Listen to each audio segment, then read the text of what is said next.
Bonsoir à toutes et à tous. Et bienvenue sur un nouvel épisode du Dreamcast Show. On est de retour après quelques semaines où on n'a pas eu d'épisode. Et aujourd'hui, on va parler d'un grand sujet. Et ce sujet est le suivant: qui peut faire tomber le Thunder? Et aujourd'hui, on va s'intéresser plus particulièrement aux deux outsiders de l'Ouest, à savoir Houston et Denver. Donc voilà, le programme est simple, une question à laquelle on va essayer de répondre. Donc installez-vous bien et on est parti tout de suite.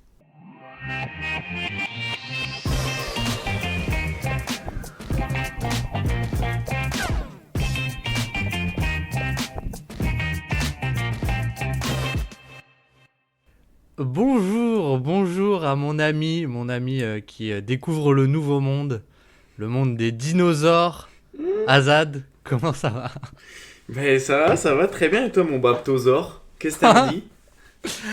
Bah, écoute, je vais très bien, j'ai pu découvrir il y a quelques semaines la génération boomer. J'ai vu que, tout comme la Gen Z, il manquait quelques neurones, mais non, j'ai pris beaucoup de plaisir, j'ai juste pas compris l'atelier France Travail où on sortait des CV, mais...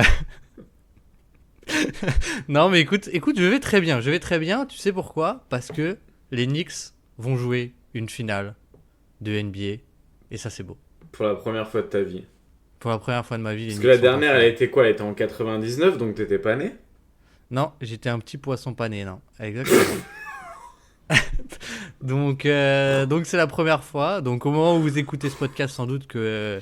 je ne sais pas, peut-être que les Spurs ont gagné. Peut-être que... Tu penses que qui va gagner là un peu? J'espère que ce sera les Knicks. J'espère que ce sera les Knicks, pourquoi? Parce que Wembanyama a dit que tout le monde jouait de la même manière hier. Et ça y est, il est passé du côté obscur. C'est déjà devenu... T'imagines que Wembanyama, il a même pas notre âge, c'est déjà devenu un boomer. Ouais. Il explique déjà que jouer un ethical basketball, c'est parce que dans le basket moderne, il y a beaucoup d'équipes qui ont la même brands of basketball, donc le même type de basket, avec beaucoup d'isolation et du basketball forcé. Alors que tu comprends, les Spurs, ils font pas ça. Et ça m'emmerde qu'un mec qui a autant d'attention sur le basket et qui est pris un peu pour un génie puisse dire des âneries pareilles. Donc voilà pourquoi ce soir je serai fan de Mike Brown, de la Princeton Offense et des Knicks pour la seule fois de l'année. Oh non! Quelle triste dernière phrase. Vous m'avez Quelle quand même triste dernière renvoyé. Les Knicks m'ont renvoyé chez moi il y a 6 mois de ça quoi. Moi j'étais bien installé à Boston pour 2 mois et au bout de 3 semaines j'ai dû prendre un billet pour rentrer dans le Vercors. Après, il joue bien quand même. Il joue bien. Il joue bien. Non, c'est une équipe qui est très agréable à regarder. D'ailleurs, Monsieur Wembanyama qui se plaint de trop d'isolation, j'espère qu'il va prendre un malin plaisir à défendre la Princeton Offense de notre ami Mike Brown. Ouais. J'espère que le cardio est bien travaillé. Ouais. Et d'ailleurs, fun fact, j'ai cherché Jalen Brunson dans sa réussite sur isolation, et en fait, il joue tellement peu d'isolation que je l'ai même pas trouvé dans le moteur de recherche de NBA.com. Donc je sais pas si c'est un bug ou si je ne sais plus écrire Brunson, mais voilà, assez parlant quand même de cette attaque des Knicks, qui n'est que de l'ISO de Jalen Brunson. Pour ceux qui ont la ref auront la ref, mais bon bref. Mais c'est réapparu. En fait, il y avait des problèmes dans la gestion des play types. Là, si tu regardes, il a 3,5 possessions cette saison en isolation. Quand même. Mais ce matin, il y avait un bug. Ce matin, il y avait qu'une quinzaine de joueurs qui apparaissaient. C'est très emmerdant d'être au courant des mises à jour de la base de la NBA. Ça veut dire que je passe beaucoup trop de temps dessus. Mais voilà. Donc quand même 3. Mais c'est toujours moins que Wembanyama qui se plaint qu'il y ait trop d'isolation. Et il en joue combien? Il en joue 3,8 Wemby. Ah oui, d'accord. Quel génie. Le génie français. Donc ce qui le met au-dessus finalement de Kawhi Leonard, connu pour de l'isolation, et au-dessus de Pascal Siakam, Austin Reeves, Donovan Mitchell, enfin bon, voilà. Ethical, tout ça. Mais bon, heureusement, il fait des tournois d'échecs, donc on l'excuse. Donc on Exactement. l'excuse, mais nous allons parler de l'équipe qui a été battue par Victor Wembanyama aujourd'hui. Enfin, Mhm. pas tout à fait, puisque c'est un peu le filon par lequel on peut commencer. C'est vrai Mhm. qu'on n'en a pas parlé, tout le monde en parle, Mhm. mais il y a quand même un truc un peu historique qui se passe en NBA, Azad, cette année, puisque OKC est quand même en 24 victoires pour 2 défaites. Mhm. Et juste pour dire à quel point ils ont un niveau de performance qui est dingue, ils sont pour l'instant avec un calendrier favorable, on est d'accord. 20, n'importe quoi, 20. Plus 18,4 de net rating au moment où Mhm. on tourne. Et est-ce que tu sais à peu près à quoi ça correspond dans l'histoire? Non. Tu sais pas. Non, je sais pas. Par exemple, est-ce que tu sais les Warriors 2016 ou 2015 quel était leur net rating? Plus 13. Ouais. En gros, le meilleur score des Warriors, c'était en 2017, donc la première année de KG. Mhm. Première attaque, première défense. Plus 12,7. Plus 12,7. Donc là, il y a quand même 6 d'écart quasiment. Plus 18,4. Mhm. Donc on est quand même sur un score qui est absolument historique avec encore une fois un calendrier favorable. On est d'accord.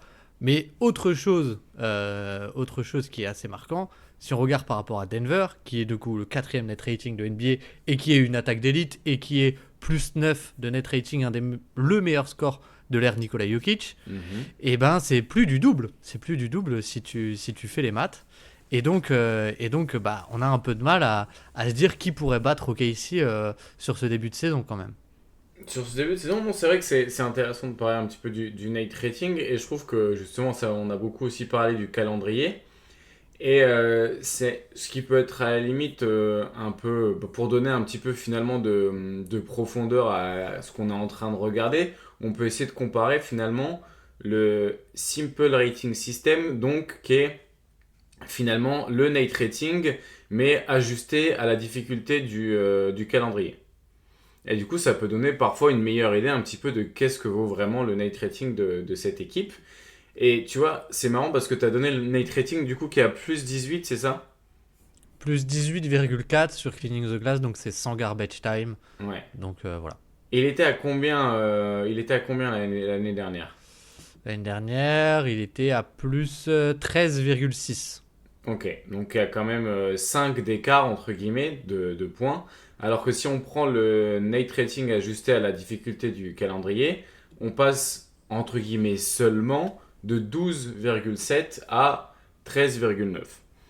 Donc, entre guillemets, si on ajuste un petit peu à la difficulté du calendrier, l'écart entre OKC 2000, enfin, entre OKC de l'année dernière et celui de cette année, il est un peu moins élevé que, entre guillemets, ce que le night rating laisse à penser. Mais il reste quand même en progression. Et c'est ça qui est quand même dingue. C'est que l'année dernière, ils étaient déjà sur des chiffres historiques et qui Hmm. paraissent encore meilleurs cette année.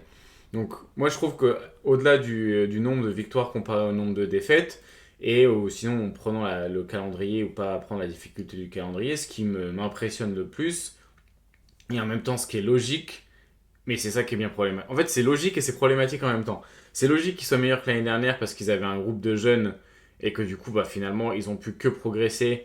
Et en plus, bah, Chet Holmgren avait été pas mal blessé l'année dernière, il y avait l'intégration de d'Artenstein. Mais en fait, cette année, ils sont encore meilleurs.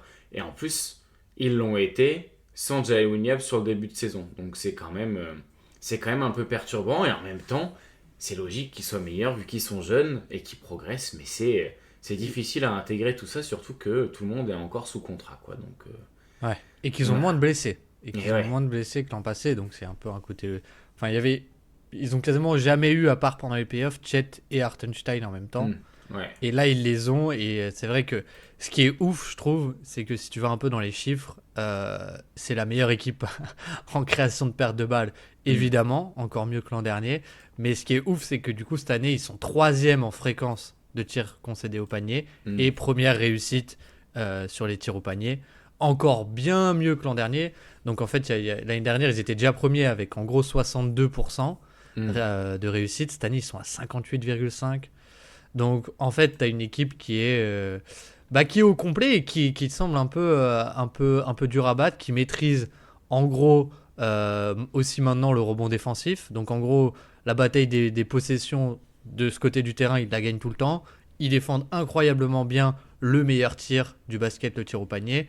Donc, en fait, tu as un peu ce truc qui nous amène à cette question de, bon, ils méritent peut-être pas tout un épisode parce que je trouve on les a déjà documentés tellement et tellement parlé d'eux. Enfin, rien n'est nouveau par rapport à l'année dernière. Ils font juste la même chose au complet et donc ils sont encore plus forts.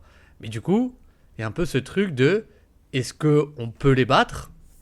Et si oui, qui? C'est une très très bonne question.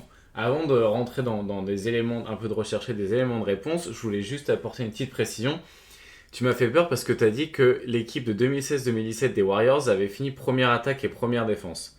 Mais c'est première attaque et deuxième défense, d'après Basketball Référence. Ah ouais, bah c'est Cleaning the Glass qui dit première attaque, première Ah, défense. parce qu'il y a le garbage time. Parce que normalement, je dis bien normalement, il n'y a qu'une seule équipe qui a réussi à faire première attaque, première défense de NBA. Ouh, bon quiz ça. Ouais. C'est les Bulls? Ouais. Ouais. Bon. Super, très bon quiz. Hop là, allez, c'est fini. Bon bah merci beaucoup, on remballe. Allez, ciao. Merci à tous de nous avoir écoutés. Mais du coup, ouais, je me suis un peu inquiété parce que j'avais écrit ça dans l'équipe. Donc si tu me balances que j'ai raconté un mytho alors que je m'étais un peu renseigné avant, j'aurais été dans l'embarras. Non, Ensuite, bah t'es juste quelqu'un qui finalement compte le garbage time. Ça fait pas de toi une mauvaise personne pour autant, tu vois. c'était plus facile à filtrer les années sur Basketball Référence que sur Cleaning the Glass. Surtout que Cleaning the Glass s'arrête en 2004. Donc Ouais. j'aurais pas pu faire toute l'histoire. Donc voilà, j'ai fait de mon mieux. Mais en gros, moi, quand tu m'as un peu posé la question, qui peut battre le Thunder, je me suis dit, bah, finalement, au lieu de se poser déjà qui, je me suis posé la question de comment. Ce serait quoi finalement battre un petit peu le Thunder, et ça ressemble à quoi finalement une équipe qui arrive à gagner contre cette équipe-là. Et avant de regarder tout simplement les victoires et les défaites, je me suis dit, je vais juste aller regarder un peu les game logs et voir un petit peu qu'est-ce qui peut changer d'une manière ou d'une autre sur des matchs, et qu'est-ce qui pourrait un peu faire basculer la tendance. Et c'est vrai que déjà, c'est une équipe qui peut être potentiellement mise à mal par une équipe qui va prendre feu à 3 points, parce que c'est une équipe qui donne beaucoup de 3 points, entre guillemets, qui donne beaucoup de 3 points. C'est-à-dire que t'as pas le choix de prendre des 3 points, tellement ils arrivent à t'empêcher d'aller quelque part ailleurs, et ils sont historiques à la protection de cercle. Les équipes en moyenne tirent à 58% au cercle contre eux.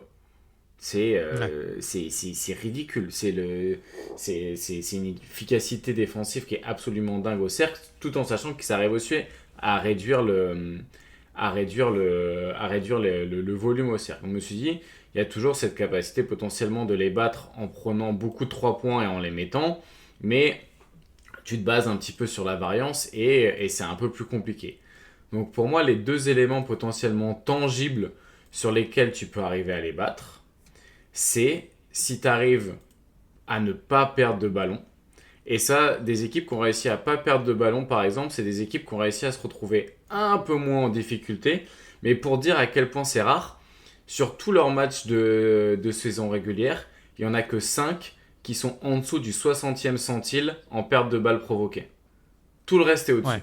Et t'en Ouais. as, je sais pas, une dizaine qui sont au-dessus du 93e centile, quoi. C'est absolument dingue. Mais par contre, tu te rends compte que dans des matchs qui ont été serrés, eh ben, t'avais un peu ce pattern-là des équipes qui perdaient pas le ballon. Donc, ça, c'est une donnée qui est hyper importante quand tu vas regarder un petit peu qui peut les battre et comment les battre. C'est des équipes qui peuvent avoir une attaque fonctionnelle finalement en prenant soin du ballon. Et forcément, ça rejoint le deuxième élément quand on parle de prendre soin du ballon, qui est celui de pouvoir accéder au rebond offensif. Et encore une fois, quand tu regardes les matchs où ils ont donné le plus de rebonds offensifs, c'est les matchs où potentiellement il y a eu des scores serrés contre. Il y a eu la défaite contre San Antonio, où ils en laissent 34% de rebonds offensifs. Le match serré contre Phoenix, celui contre Minnesota, le match qui va en double overtime contre Houston, enfin entre L'opening night, guillemets, ouais. voilà. Et les matchs contre Portland qu'ils ont perdu. Donc, tu as un peu cette idée de, finalement, pour trouver un petit peu nos usual suspects, nos joueurs qui vont pouvoir un petit peu aller aller les taquiner, il va nous falloir soit des équipes qui prennent vraiment très bien soin du ballon, soit des équipes qui peuvent leur casser la gueule un petit peu, arriver au rebond défensif, bien que ce qui est très dérangeant avec cette équipe d'Oklahoma City, c'est que le rebond défensif, c'était une de leurs faiblesses avant, et cette saison, ils sont 5e de NBA. Donc c'est-à-dire que ils décident petit à petit de nous enlever toute piste, toute piste probable de les battre. Et entre guillemets, c'était un peu leur seul défaut l'année dernière. Leur autre défaut peut-être est celui des fautes et de l'agressivité, avec entre guillemets leur plus grosse faiblesse défensive, c'est d'être que 11e à la limitation des lancers francs adverses. C'est leur plus gros défaut. Donc voilà. Ils sont quand même premier tiers, quoi, première moitié. Voilà, c'est ça. Bah, après, il y a un autre truc pour moi qu'il faut dire sur comment les battre. C'est, je pense que d'ailleurs, sur ce que tu dis, tu vois, au final, je trouve que les finales NBA sont un bon exemple aussi de les rares fois où tu as réussi à être dans le match Indiana, c'est quand tu as réussi à rivaliser sur ce côté perte de balle, c'est-à-dire soit, en fait, et du coup on arrive à ce que je vais dire, mais soit perdre moins de ballons que eux, soit provoquer plus de pertes de balles que eux.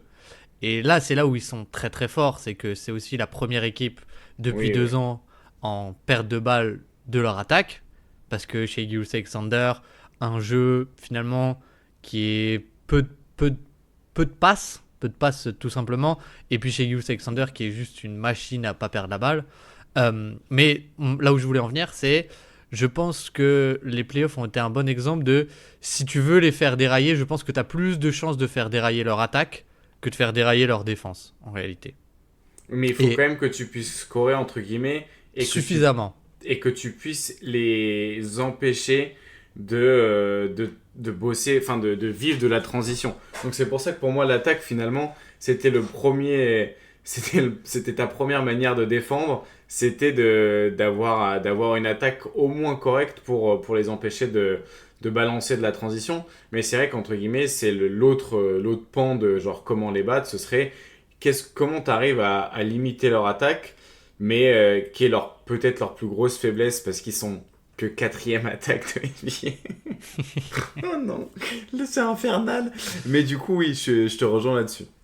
Mais donc, bon, je pense qu'en vrai, je pense qu'il y aurait une liste élargie de peut-être 4 équipes, je pense, sur lesquelles je peux me dire ça peut arriver. Ouais.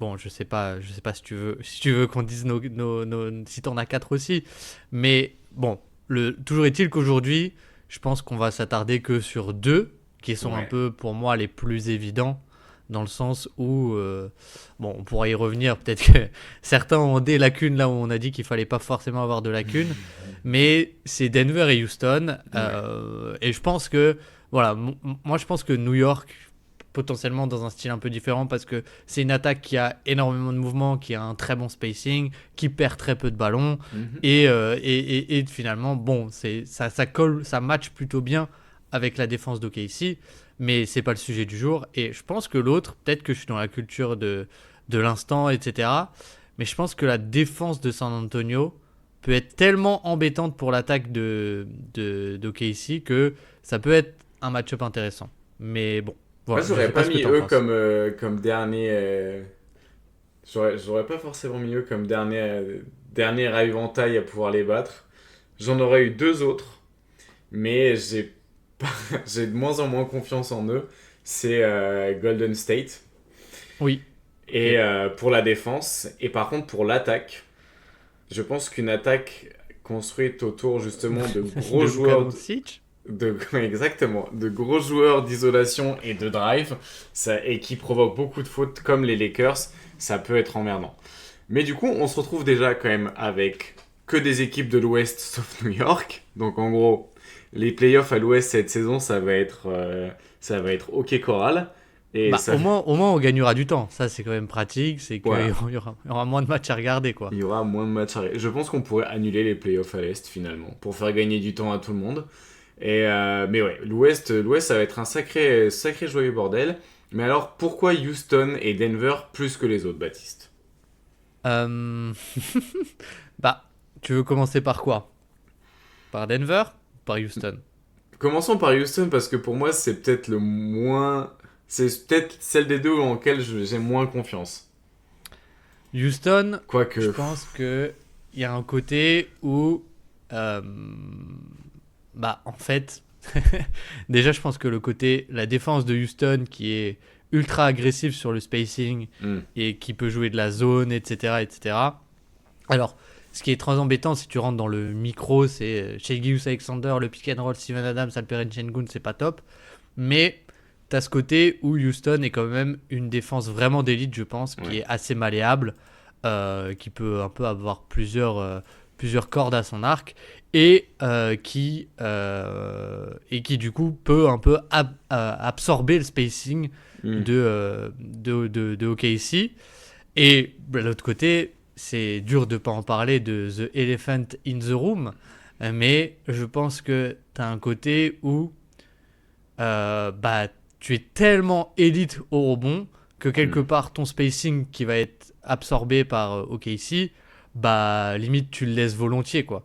Tu le laisses volontiers et ça va rentrer dans une guerre un peu de tranchées qu'on a vu d'ailleurs à l'opening night qui était hmm, très serré. Et le truc qui fait peur, c'est que Houston perd énormément de ballons cette année.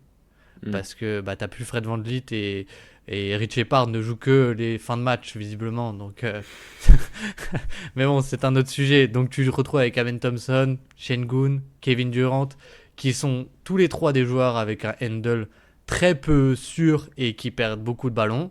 Hmm. Donc ça peut faire peur.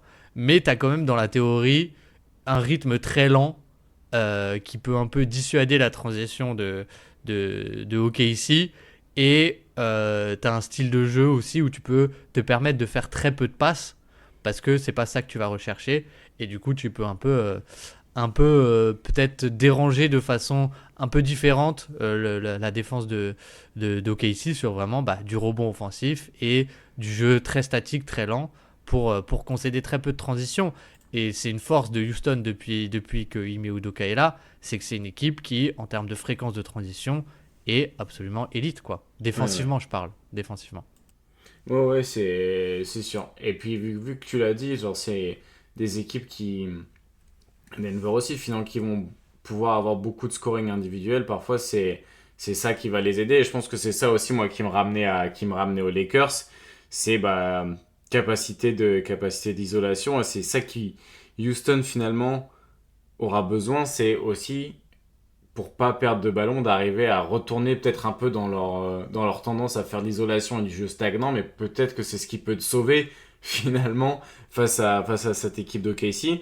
Et face à la transition, ce qui est ouf, c'est que, ok, ici tu pourrais te dire, ah ouais, ça doit être une des équipes qui a les plus grosses fréquences de transition après rebond défensif ou après interception. Et finalement, pas tant que ça. C'est juste qu'ils font louper tellement de tirs que tu as l'impression qu'ils sont toujours aux transitions. Mais c'est pas pour autant une équipe qui se projette. Enfin, tu vois, genre, j'ai pas l'impression que ce soit l'équipe qui se projette le plus rapidement. Et en réalité, quand tu regardes les chiffres, bah si. Et c'est là où une équipe comme Houston, qui est une équipe qui va aller beaucoup au rebond offensif et faire du tag-up, ça peut aussi potentiellement les gêner là-dessus. Entre guillemets, tu as deux moyens de gêner leur transition. C'est soit d'empêcher finalement qu'ils puissent aller trop souvent qu'ils puissent aller trop souvent vers le cercle après la transition, mais ça, après l'interception, mais ça, t'as moins de force pour le faire. Mais par contre, après rebond, tu peux, entre guillemets, les forcer à ralentir le jeu. Et c'est une équipe qui est très efficace après rebond défensif, mais sur lesquels, du coup, tu peux jouer sur la fréquence, quoi. Hmm. Donc, je pense que là-dessus, il y a quelque chose à aller chercher pour, entre guillemets, essayer d'annihiler leur attaque. Mais c'est pour ça que l'équipe d'Oklahoma, je trouve, quand tu regardes qui peut les battre, c'est vrai que tu as un peu l'impression de devoir regarder tout le scope en entier, tellement leur manière de défendre et donc ta manière d'attaquer va influencer énormément ta manière de défendre ensuite. Hmm. Ouais, ouais. Mais il y a un truc qui est assez marrant avec. Enfin, marrant, je sais pas, mais avec Houston, il y a ce côté où je pense que pour KD, c'est un match-up horrible. directement parce que t'as beaucoup de joueurs, on va dire un peu plus petits mais tankés, Ouais. tu vois, à la j'allais dire Caruso, Joe Holiday, Cason mais Caruso, Wallace. voilà, Caruso, Kayson Wallace et Lugensdort, qui en fait, bah pour lui c'est très gênant parce il est grand, Ouais. mais du coup il a un dribble aussi assez haut et quand tu sais les chiens de garde, les pitbulls que c'est du côté d'OKC, c'est pas Ouais. ouf, mais d'un autre côté, je me dis, enfin, je trouve que sur leur affrontement, Chet par rapport à Şengün, ça lui va plutôt pas mal parce que Par justement contre, oui. Şengün rend ce côté puissance à Chet. Ouais. Mais d'un autre côté, tu te dis, oui, mais en fait, ils ont Hartenstein. Oui, mais du coup, ça veut dire que tu as Chet face à Steven Adams. Mm. Et tu te rends compte que c'est vraiment, je trouve, sur cet aspect-là, que Houston a vraiment une carte à jouer. Et un autre truc que je rajouterais avec Houston, c'est assez contre-intuitif et je trouve que ça élargit pas forcément à... Parce que finalement, peut-être que Houston va pas jouer OKC des playoffs, tu vois. Donc peut-être qu'on peut Oui, aussi oui. dégrossir un peu à Houston. Est-ce qu'on peut avoir peur en playoffs ou est-ce qu'on peut être confiant? Et en fait, je trouve il y a beaucoup de matchs de Houston où il n'y a pas de spacing parce que c'est Josh Okogie qui start. Mais en fait, ils ont un peu un super pouvoir, c'est qu'ils ont Kevin Durant et Rich Shepard. Mm. Et en fait, c'est tout con, mais je pense que c'est deux des 10, 15 meilleurs shooters de la ligue, tu vois. Ouais. Et en fait, c'est vraiment des petites choses simples, mais par exemple, le match face au Magic, le match face à Denver la nuit dernière, en fait, leur action, ça va être souvent un pick and roll KD Şengün ou un post-up de Şengün. Mm. Mais en fait, en mettant KD et Shepard à une passe près, bah en fait t'as un espèce de spacing sur une moitié, enfin un quart de terrain du coup, Ouais. mais qui est pour le coup vraiment excellent quoi. Oui, finalement, si tu as besoin du spacing que sur un quart de terrain, c'est déjà pas mal. Mais c'est vrai que pour l'attaque d'isolation, c'est moins optimal, quoi. Et je pense que c'est là aussi où des équipes, par exemple comme Boston l'année dernière, s'étaient un peu cassé les dents contre OKC. C'est que finalement, t'avais pas forcément les cibles d'isolation que tu retrouves d'habitude chez les équipes que t'aimes attaquer. Même si au final, bah, ils avaient trouvé chez SGA peut-être, et c'est horrible à dire, mais la cible la plus évidente chez OKC, c'est dire à quel point c'est pas évident de trouver une cible, quoi. Et puis, bah, aussi, t'attaques SGA tout simplement parce que tu le fais taffer défensivement. Donc, tu lui tires du jus, un petit peu pour pas être vulgaire, mais pour être imagé. Et tu lui tires du jus en défense. Et puis, c'est surtout, bah, si tu peux obtenir que SGA fasse faute, entre guillemets, même si SGA est un bon défenseur et pas forcément le pire de son équipe, mais juste le moins bon, t'as tout intérêt à attaquer sur lui parce que du coup, tu vas pouvoir provoquer des fautes. Mais tu vois, SGA, je suis pas sûr que ce soit le mec que KD va forcément aller Il va chercher en isolation. se régaler dessus, ouais. Ouais, alors que des profils comme Tatum et Brand de Boston avaient un peu plus de post-up. Un profil comme Doncic va plutôt pouvoir aller le chercher. Jokic aussi. Et c'est pour ça que les profils de Houston, finalement, ce qui me plaît chez Houston pour pouvoir battre OKC, c'est la défense et le rebond offensif, mais pas forcément comment leur attaque s'articule, quoi. Ouais, bah, je pense que t'es un peu obligé encore une fois, même si tu regardes sur l'ensemble des playoffs, Mm. enfin l'ensemble d'une potentielle post-season de Houston, Mm. je pense que le spacing enfin c'est tellement gros que tu peux pas ne pas en parler, tu vois. Mm, Enfin, mm, je veux dire, la défense c'est super avec Josh Okogie, etc., etc. Mais enfin les line-up où t'as Şengün, Amen Thompson, Jabari Smith et Josh Okogie. mm. Jabari Smith il est un peu respecté, mais c'est quand même pas la folie. Ouais. Et en fait, ton pick and roll KD Şengün, bah tu te fais blitzer sur KD Mm, et mm. Şengün il a aucun espace quoi. Et Ouais. j'ai un peu peur que ce soit ça tout le temps. Que ça fasse un Euh, peu répétition de la série des Timberwolves, parce qu'on n'a pas parlé des Timberwolves dans les potentielles équipes qui peuvent les ouais. battre. C'est parce qu'on a vu la série de l'année dernière. Et malheureusement, quand t'es une équipe qui sait pas trop prendre soin du ballon, c'est compliqué. Et Minnesota, c'était pas catastrophique, c'était genre, ça devait être dans la moyenne, tu vois, cette année ils sont dans la moyenne. Vraiment, Houston, c'est une des équipes qui perd de loin le plus de Ouais, ils ballons. sont 29e. Et 29e.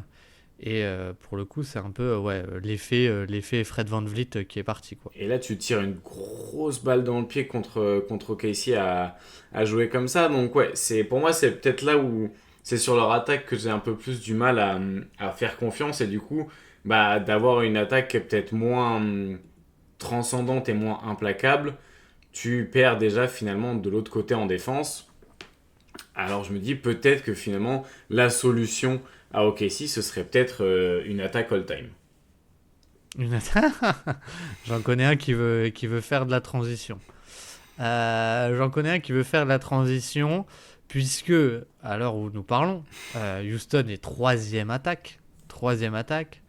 En perdant donc énormément de pertes de balles, mais en prenant tellement plus de rebonds que n'importe qui, Mm. c'est assez ouf.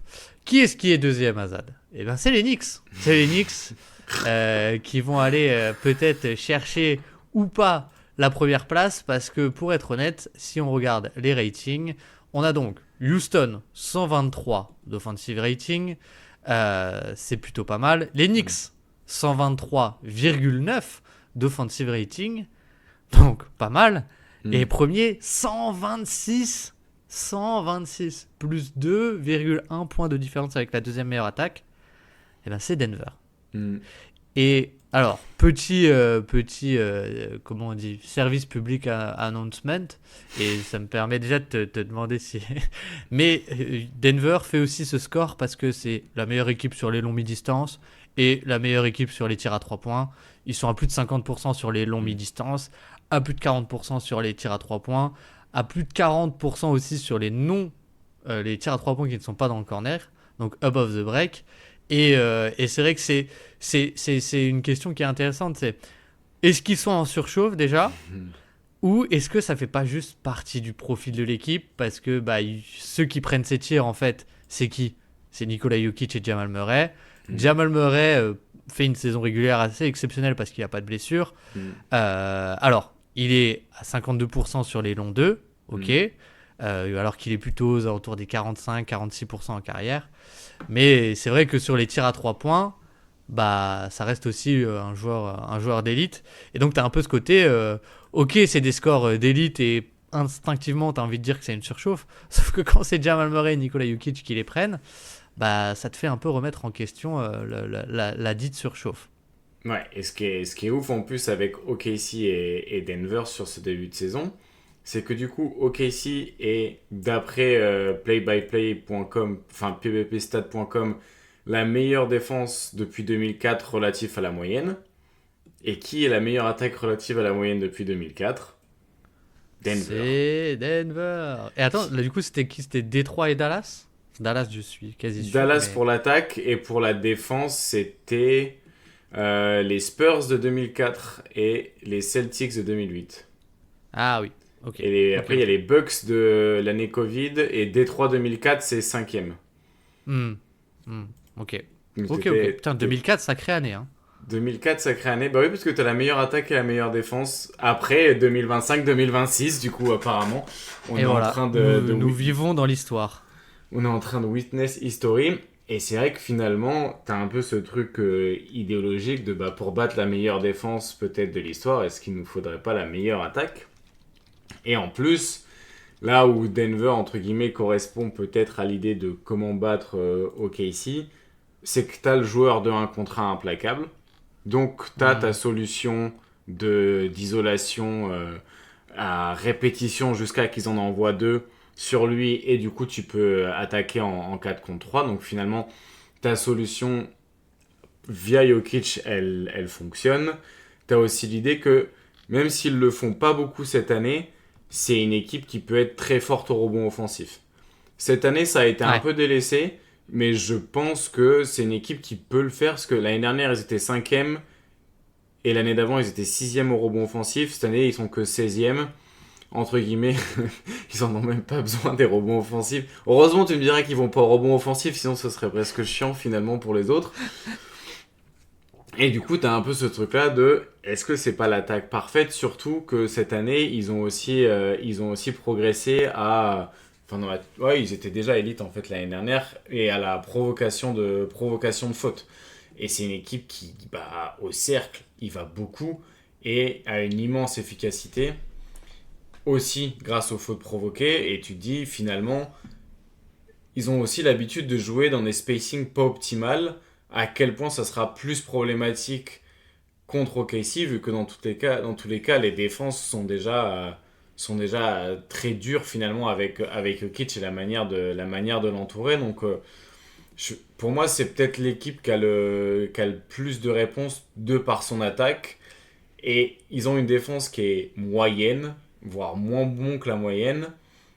Et c'est peut-être leur défense qui va plus m'inquiéter pour le coup face à OKC. Hmm. Hmm. Je sais pas pour le coup, je sais pas trop, mais je pense que je suis d'accord sur le point de, c'est peut-être la seule série avec genre Lakers où genre le point de tension, ou en tout cas, tu vois, le point de tension ce sera pas comment défendre SGA, mais du coup comment défendre Jokic un peu. Ouais, ou Et il y a peut-être que Doncic et Jokic où tu te poses la question plus que SGA de comment le défendre. ouais, Parce que c'est ça. sinon, après, je vois pas d'autres joueurs sur lesquels tu peux poser cette question. Bah, Bah, Yanis, mais sauf que tu sais ouais, comment, donc voilà, t'as ta question, mais t'as ta réponse aussi. peut-être Cooper Flag. Allez, ça marche, on Euh, dit qu'on fait comme ça. Non, non, mais je suis d'accord qu'il y a ce truc avec Denver de. Moi, ce que je trouve assez impressionnant, c'est que c'est une attaque pardon, qui perd très peu la balle, Hmm. qui peut attaquer le rebond, qui joue très grand, qui arrive à créer beaucoup de tirs au panier parce que bah Jokic le super pouvoir quoi. Mais ce qui déjà on n'en a pas parlé, mais ils font ce score sans Aaron Gordon et Christian Brown quoi, qui sont blessés et avec des 5 où il y a Peyton Watson et Spencer Jones quoi. Et, euh, Qu'on et, embrasse. on les adore, on les adore et on les embrasse. Mais enfin, je veux dire, en termes de puissance, t'as un peu moins de puissance quoi, t'as un peu moins de force de frappe. Et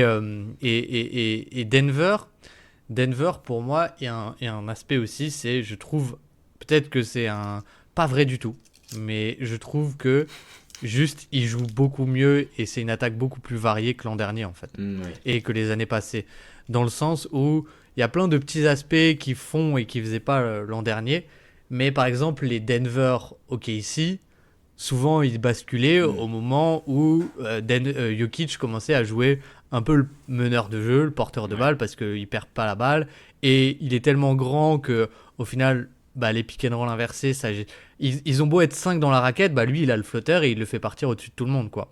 Il y a un peu ça, et c'est un peu ça qui s'est passé en playoff pour moi, où ça a commencé aussi comme ça la série, et OKC avait un côté où ils ont encore mieux défendu sur l'agressivité qu'ils avaient sur Jokic pour carrément empêcher ses drives dès le début, Hmm. et ça a été permis par le spacing que Denver n'avait pas.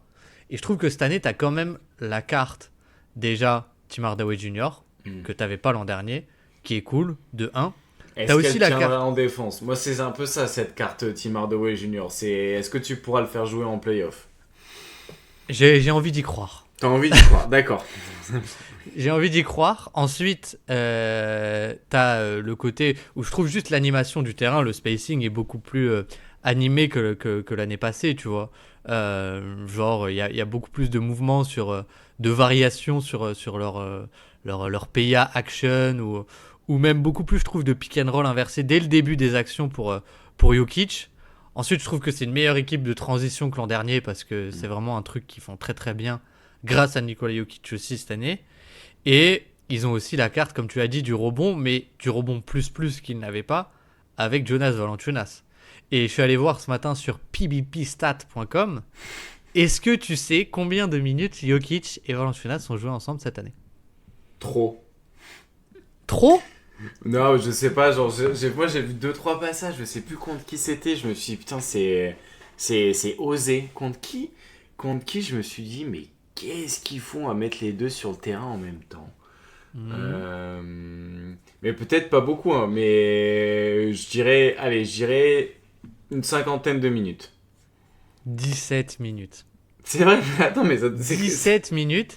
Et ce qui est ouf, c'est que t'en as donc hier 4 minutes avec Jokic et Valanciunas. Mais Ah ouais? ce qui est marrant et ce qui me fait donc hier face à Houston, ce qui est marrant, c'est que il y a, sur les 4, je pense, il y en a une à peu près, ou même peut-être 30 secondes, une possession où c'est face à Steven Adams et Şengün.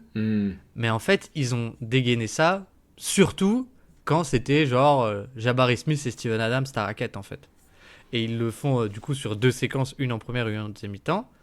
Et en fait, ce qui me mène à dire que, bah, en fait, c'est une carte que tu n'avais pas l'an dernier, mais la double big line-up de Denver, je me demande à quel point ils la gardent pas juste pour les playoffs, pour contrer Houston en cas d'affrontement contre Houston, alors évidemment, mais aussi pour potentiellement embêter OKC sur un côté bataille des tranchées plus, quoi.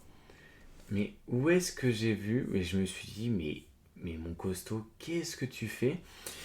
Contre qui Denver a fait jouer Jokic et Déjà, Valanciunas en même temps? sur les 17 minutes, il y en a quand même une dizaine qui est contre Houston en cumulé, sur les 2 matchs contre Houston. Attends, mais c'était Mais peut-être contre Houston que j'ai vu ça, mais attends, il y a que 17 minutes? 17 minutes. Et puis BP, Ouais. ça prend pas le garbage time en plus. Mais ce qui est assez intéressant, c'est que tu vois, ça rejoint un peu cette idée de, bah, en fait, face à OKC, si OKC met Hartenstein sur Jokic, ce que tu as envie de faire pour avoir Chet en homer, bah Chet il vient roamer depuis Valanciunas et Jokic soit il peut lui faire la passe par-dessus, soit Valanciunas peut un peu ouvrir le rebond, quoi. Et bon, on va pas prendre les ratings sur 17 minutes, hein. Oui, Tu m'accorderas ça. Mais voilà, j'essaye de gagner du temps pendant que tu cherches ton, oui. J'arrive pas à trouver, c'est terrible. Je sais pas quand j'ai vu ça. J'essaye de trouver après le podcast, mais ouais, non. Je sais pas quand est-ce que j'avais vu ça et je m'étais dit, bah mes costauds, c'est mal embarqué ça comme idée. Et du coup, tout ça pour dire que je trouve que Denver a plus d'armes que l'an Oui. passé, en fait. Bah, Et l'année Saric, dernière, ils étaient. l'année dernière comme backup et dans Andre Jordan, c'était quand même pas la même, c'était pas la même mayonnaise quoi. Ah, c'est sûr. Ça faisait froid dans le dos par moment. Mais tu vois, rien que sur le côté offensif, ils ont plus d'armes. Ouais. Et sur le côté défensif, je trouve que, tu vois, c'est une défense qui est assez.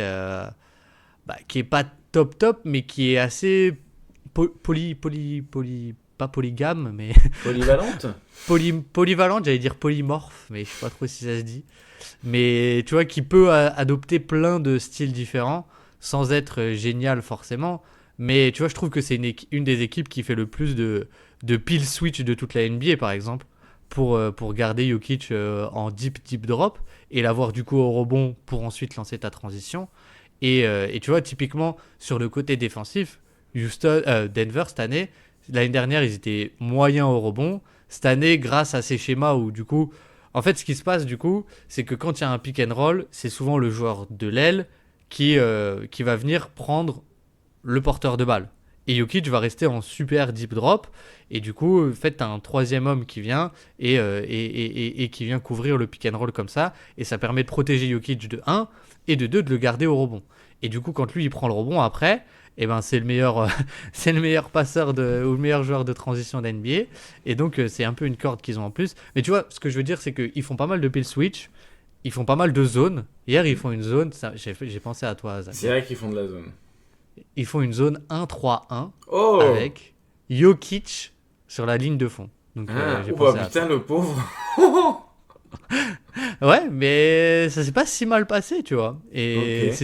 c'était en fait c'est ce qui est pas mal, c'est que du coup la 1-3-1, elle te permet aussi de couper un peu quand un joueur vient flasher au milieu du terrain, ce que Oui. les joueurs ont l'habitude de faire face à une Mais, zone, quoi. non, c'est sûr, bah, c'est une autre manière de couper. C'est une autre manière de couper la ligne des lancers francs sur la zone. Et en fait, c'est une défense de zone qui ouvre finalement parfois les corners. Et c'est marrant comme les défenses. Enfin, en tout cas, il y a des bonnes défenses en NBA maintenant qui laissent leurs corners ouverts. Alors que pendant une période, ça a été genre absolument. Enfin, c'était absolument le tir à protéger avec celui au cercle, quoi. Et tu regardes maintenant, bah, ok, ici, c'est une défense qui laisse les tirs. Enfin, qui laisse les tirs. Le moins possible. Mais c'est les tirs qui sont plus prêts à accorder presque, quoi. Ouais. Mais tu vois, du coup, cette défense même du coup sur ces schémas, elle laisse pas mal ses tirs. Bah, finalement, on a aussi vu que c'était comme ça que tu as failli battre OKC et que leur attaque Ouais. a pas mal freiné en playoff dernier. Je sais plus quel match c'est, le 4 ou le 5 où ils font de la zone à mort et au final t'es sauvé par Lugensdort qui met 3 tirs à 3 points de suite. Oui, oui. Mais c'est pas passé loin comme ça, quoi. Ouais, ouais, non, c'est sûr. C'est sûr, c'est sûr. Après, voilà, pour moi, ça reste quand même là où j'ai le moins de certitude. Mais il y a plus de chances que ça fonctionne que l'année dernière. Et ils ont une bien meilleure équipe finalement que l'année dernière. Et ils ont aussi un coach qui arrive mieux à extraire l'énergie offensive de l'équipe, quoi. Et ça, c'est quand même un Hmm. soulagement parce qu'il y a eu quand même pas mal de frustration sur l'utilisation de Jokic et même les minutes sans Jokic qui étaient cataclysmiques. Alors que maintenant, entre guillemets, avec Valanciunas et du Murray, du Cameron Johnson, tu arrives à avoir une dynamique offensive qui est presque bonne, même sans Jokic sur le terrain, entre guillemets, avec les backups, quoi. Ouais, ouais, ouais. Et il y a un truc aussi, tu vois, sur la défense. Mhm. Je sais que c'est hautement surfait par moment. Mais Mhm. face à une équipe qui joue beaucoup d'isolation, Mhm. bah, si tu as un excellent défenseur on-ball sur SGA, ça peut aider. Peyton Watson. Bah, moi, je pensais pas à Peyton Watson. Tu pensais pas à Peyton Watson pour défendre sur SGA. À qui tu pensais? Bah, je pensais à Spencer Jones et potentiellement même Bruce Brown, en fait. C'est vrai c'est vrai que l'équipe est quand même bien plus profonde que l'année dernière. Et honnêtement, Spencer Jones, enfin, je trouve que genre le niveau de défense sur le ballon, mais je le C'est trouve hallucinant, quoi. KCP-esque. C'est suffoquesque. C'est bien 45 minutes in le podcast, ça commence à inventer des mots. Ça, c'est mon baptosaure, ça. C'est suffocant, c'est suffocant. Non mais je trouve que tu vois, genre, je me souviens que le premier match face à Golden State, le mec défend Curry. Là, hier, il défend Şengün. Il a défendu Anthony Edwards. Hmm. C'est un profil qui est très long, qui est très musculeux et qui du coup en fait arrive à très bien rester collé aux écrans, un peu comme KCP était capable de le faire, mais Mhm. que je trouve encore plus gros et plus long que KCP. Ok. Donc en fait, je trouve que c'est plutôt cool. Alors, en regardant le film cette saison, enfin en regardant le film, en regardant les matchs cette saison, je me dis, il pourra jamais jouer en playoff. Il pourra jamais jouer en playoff parce que il a pas du tout le shoot. Hmm. Et tu vois son tir, il est, je saurais même pas le décrire. Il est complètement désaxé. Enfin, bon bref, voilà. Et puis je suis allé voir les stats en NCAA. Mhm. Figure-toi que sur Figure-moi. 800 tirs à 3 points, Ouais. 800, hein, et ben il est à 40% le petit père. So you telling me there is a chance? So I'm telling you, there is a chance that Spencer Jones is playing in the playoff. Eh ben, si ils arrivent à faire jouer Spencer Jones et Tim Hardaway Jr., peut-être qu'OKC peut tomber. Peut-être qu'OKC peut tomber, mais enfin, tout ça, tu vois, c'est quand même Spencer Jones, Valanciunas, Tim Hardaway Jr., Bruce Brown.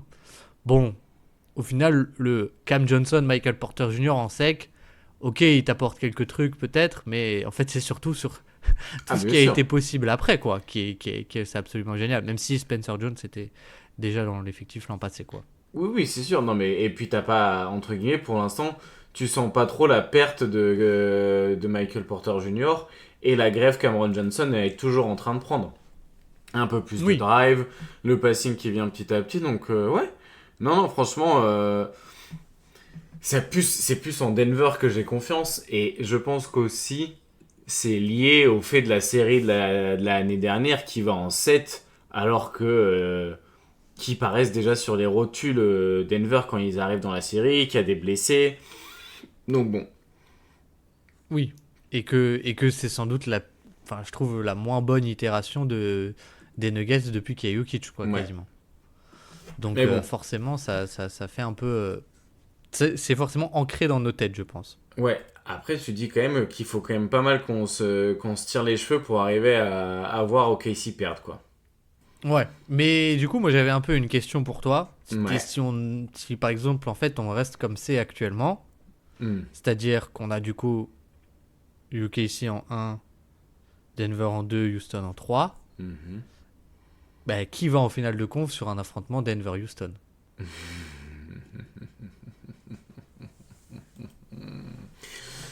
Euh, hmm.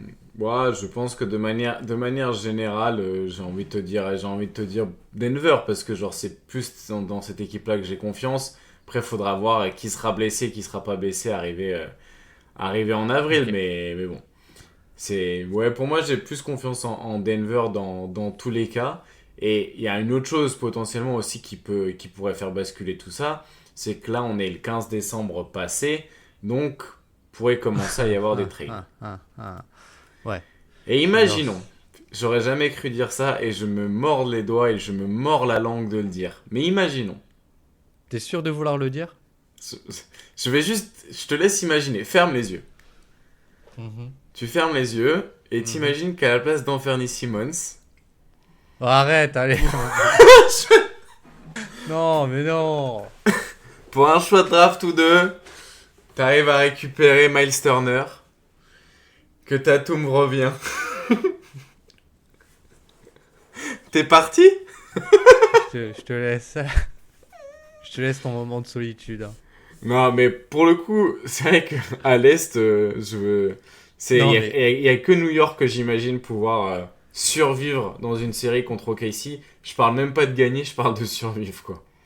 ouais, mais je pensais que t'allais me dire Anthony Davis, tu vois. Genre, À, à quoi? À Toronto? Non, mais j'aime non, à beaucoup. Boston, que tu me dises, ah bah imagine, Anthony Simmons et des pics contre Anthony Davis, et Ah non, Tatum c'était revient. contre Miles Turner. Bah, je Ah sais bah oui. je sais quand même utiliser la trade machine, hein. Bah je sais pas, vous pouvez pas, vous avez pas les contrats pour monter un échange. Pour Anthony Davis? Ouais, Non, je crois pas. ou Jamorant. Y a pas, attends, y a quoi comme contrat à Boston Oh, entre l'épisode qui part en live. ouais. En vrai, je pense Oui, que bon bref. la meilleure chose à Boston, ce serait d'aller récupérer Miles Turner pour en faire Anthony Simmons, hein. Oh non, mais c'est une idée de Vincert et je pense que c'est une idée qui tient la route, hein. Bah de toute façon, tout ce que dit Vincent tient la route. C'est Donc, vrai, en même temps. non mais ok et du coup les Lakers tu voulais en dire un mot ou on en a déjà un peu On parlé? pourra en reparler une autre fois des Ouais. Lakers, un petit peu des seconds couteaux. Mais là, pour l'instant, Hmm. finalement, les trois équipes dont on a parlé, OKC, Houston et Denver, c'est pour nous les trois équipes arrivées à la période de Noël. C'est les Qui sont seules les trois meilleurs équipes qu'on imagine pour l'instant pouvoir être titrées cette année. avec New Oh, York. putain, il fait chier. Ben non mais Avec. attends regarde. Regarde, laisse-moi Regarde. t'expliquer. Laisse-moi t'expliquer simplement les choses. Regarde. Si New York donc arrive à sortir de l'Est, Oui. ce qui est possible sur une série en 7, qui sait ce qui peut se passer? Une blessure peut arriver au pire moment. Au pire moment. Non mais plus sérieusement, je me dis si OKC est tombé, par exemple Denver, je Hmm. pense que Denver-New York, c'est plutôt un bon match-up et ça l'a toujours été pour les Knicks. Même si c'est pas parfait, mais je pense que c'est pas si mal parce que en fait Jalen Brunson sur pick and roll, ça a toujours été un bon gros casse-tête pour Denver. Hmm. Et ça tous les ans, quoi. Mais bon, on n'y est pas encore. Ouais. Pour l'instant, on est d'accord que pour les équipes qu'on voit titrer sérieusement, on prend que OKC, Houston et Denver. Et New York, exactement. Allez, tu sais quoi? C'est la période des fêtes. Tu me l'accordes? Je suis devenu un adulte finalement, donc je te l'accorde. Bah, c'est très sympa de ta part. C'est très Ouais, sympa de ta part. je suis un mec comme Mais ça. tu vois, je pense que tu vois aussi des équipes, en fait, comme New York, Détroit, je sais pas, peut-être un peu moins. Mais New York, San Antonio, par exemple, Hmm. je pense que ça peut être intéressant de faire un épisode entier, pas Oui, forcément dans le prisme du titre, mais juste parce que c'est des équipes qui ont énormément changé par rapport à l'an passé, quoi. ouais, oui, c'est sûr. Je te rejoins totalement dans notre calendrier éditorial du Dreamcast Show. Et bah, c'est magnifique. C'est magnifique, ça me fait bien plaisir. Et est-ce que tu as quelque chose à rajouter? Qu'on n'a toujours pas fini de faire les suites, mais qu'on va bientôt pouvoir mettre les suites en avant. Et si vous voulez vous acheter des beaux petits suites, et ben normalement, il devrait y avoir bientôt des suites Dreamcast Show. Et que si vous êtes arrivé jusqu'au bout du podcast, et ben déjà merci beaucoup. Et, et ben, allez voir la vidéo sur les Beatles, si vous ne l'avez pas encore fait, parce qu'elle est fantastique. Et qu'on s'est régalé à la faire.